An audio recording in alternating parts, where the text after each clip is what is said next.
ممرض مصري يقتل زوجته ووالدتها باستخدام سلاح أبيض في السعودية قدام أولاده الثلاثة في سكن مخصص لأحد المستشفيات بمكة المكرمة. سنة 1988 اتولدت أسماء وهي عندها 4 سنين، للأسف اتوفى والدها، وأم أسماء الحاجة إيمان قامت بتربيتها هي وأخواتها. وسنة 2005 دخلت أسماء كلية التمريض، وهناك حبت زميلها أحمد واتجوزوا في سنة 2013. وبعدها بفترة قصيرة حملت أسماء في بنتهم الأولى، ولكن من بعدها وفي خلافات بين أسماء وأحمد واللي دايما بيستخدم العنف معاها. وسنة 2015 خلفت أسماء طفلها التاني. وسنة 2017 خلفت أسماء طفلها التالت، ولكن للأسف اتوفى بسبب خطأ طبي عمله والده أحمد، وهو إنه اداله حقنة مش المفروض الطفل ياخدها. بعدها بفترة ربنا رزق أسماء بعقد عمل في مستشفى الزاير بمكة المكرمة، وبعد 6 شهور عمل جابت شغل لأحمد في نفس المستشفى، واتنقل هو والولاد للسعودية مع أسماء، وربنا رزقها بطفلها الرابع. واتنقلت أم أسماء عشان تعيش معاهم في شقة جنبها في السعودية. وسنة 2022 قرر أحمد إنه يجيب أمه وأخته الصغيرة اللي عندها 21 سنة في زيارة لبيته عشان يأدوا مناسك العمرة، ولكن للأسف أم أحمد ست حقودة على أسماء بسبب النعيم اللي هي عايشة فيه في السعودية، وهي عايشة في بيت قديم في محافظة المنوفية. وفي يوم بعد ما أحمد راح شغله حصلت مشادة كلامية بين أم أحمد وأخته وأسماء ووالدتها، لدرجة إن أم أحمد شدت سلسلة دهب من رقبة أسماء وتسببت في جروح في رقبتها. وما اكتفتش بكده، لأ دي كمان بدأت تعتدي على أسماء بالضرب وتوضح لها إنها أولى بالفلوس ابنها منها. وأم أسماء بتحاول تفض الخناق بينهم. في نفس الوقت أحمد رجع من الشغل ولقى والدة أسماء ماسكة إيد أمه، وأمه عمالة تشتم فيها، فهجم هو كمان على والدة أسماء وتسبب في كسر أنفها. بعدها راحت أسماء مع والدتها للمستشفى عشان تاخد علاج، وقدمت بلاغ في أحمد، وبسبب التقرير اللي قدمته أسماء للشرطة أحمد كان هيتسجن، ولكن هو توسل لأسماء إنها تسامحه، وفي الآخر اتنازلت عن البلاغ. وفي شهر يوليو سنة 2024 هجم أحمد تاني على أسماء وفضل يضرب فيها لدرجة إنه خنقها واغمى عليها لمدة 4 ساعات، أما هو فراح الشغل عادي.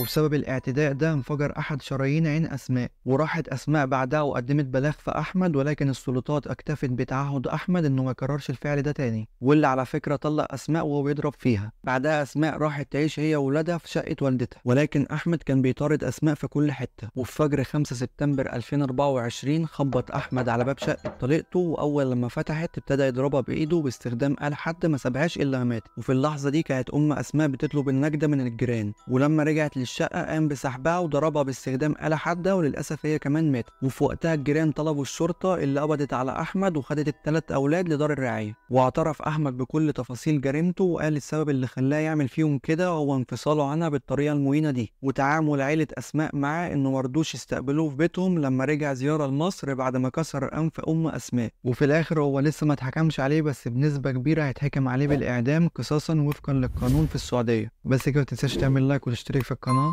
سلام.